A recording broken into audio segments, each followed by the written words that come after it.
What's up guys, it's Bucky. Welcome to your 25th Java tutorial, and in this tutorial we're going to be going over different methods in the math class. Now let's see, it was probably like 2 tutorials ago when I built a simple compound interest calculator.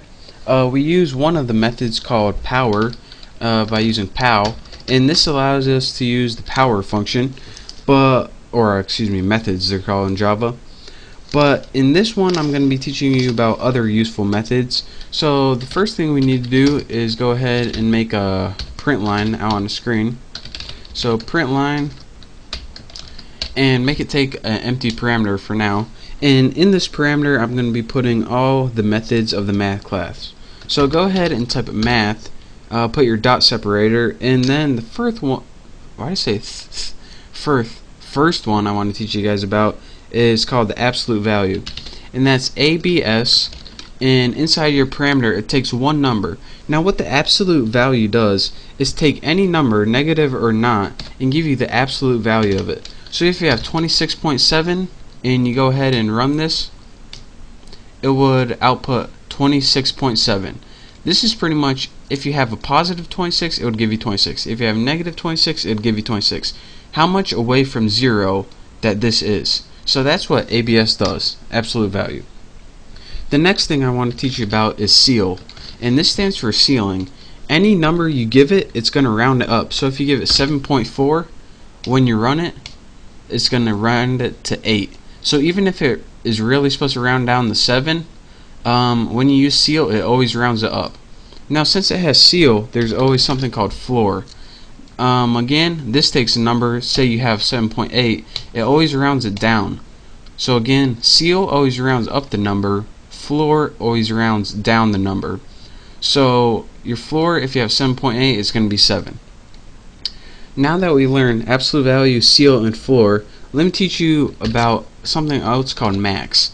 Now this is the first one where in the last 3 we learned how to make a method that takes only one parameter, but max is the first one that takes multiple parameters in a single method.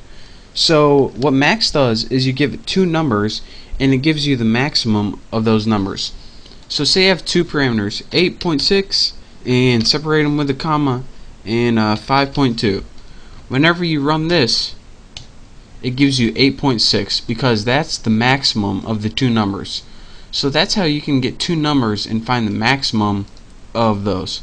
And again, whenever you have a method like that, you also have the opposite, and this one is called min. What min does is take the lesser of the 2 numbers.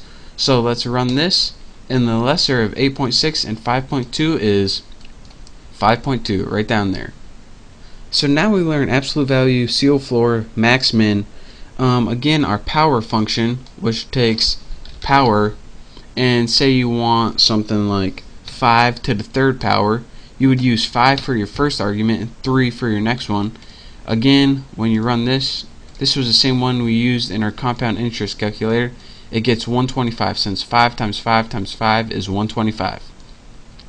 And the last built-in method I want to teach about in the math class is something called square root. And SQRT, that's what it stands for. It only takes one parameter, such as 9, and it finds the square root of that number. So when you run this, the square root of 9 is 3, outputs 3. So that's how you use your built-in methods from your math class.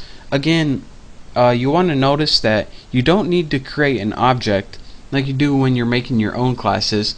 This is built-in. So that's how you use math with your dot separator and then the method name, and then put however many arguments it takes.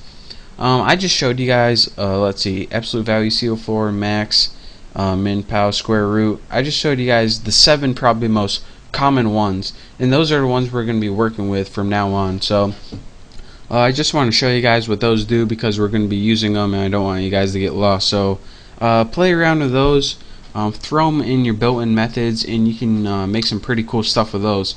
So for now, I just want to show you guys that. So thank you guys for watching. Make sure to subscribe to my channel, and I will see you next tutorial.